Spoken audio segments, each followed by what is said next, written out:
நாம் மகிமைப்படுவதாக. காலை வேளையிலே 1 கொரிந்தியர் 15ஆம் அதிகாரம் 19ஆம் வசனத்தின்படி, இம்மைக்காக மாத்திரம் நாம் கிறிஸ்துவின் மேல் நம்பிக்கை வைத்தால் எல்லா மனிதரை பார்க்கிலும் பரிதபிக்கப்படத்தக்கவர்களாக இருப்போம் என்று வேதத்தில் சொல்லப்பட்டிருக்கிறது. நாம் இந்த நாளில் காண்கிறதை நம்புகிறது நம்பிக்கை அல்ல. நாம் ஐஸ்வர்யத்தின் மேல் நம்பிக்கை வைக்க வேண்டாம் என்று வேதம் சொல்லுகிறது.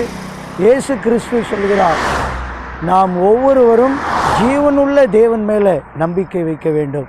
நாம் இந்த உலக பொருளுக்காகவோ இல்லை உலகத்தின் ஐஸ்வர்யத்திற்காகவோ நாம் நம்பிக்கை வைக்காதபடி ஜீவனுள்ள தேவன் மேலே நம்பிக்கை வைத்து, அந்த நம்பிக்கை நம்மை நிச்சயமாய் ஒரு நாளும் வெட்கப்படுத்தாது. நமக்கு நித்திய ஜீவனை கொடுக்கிற தேவன் மேலே நம்பிக்கை வைப்போம்.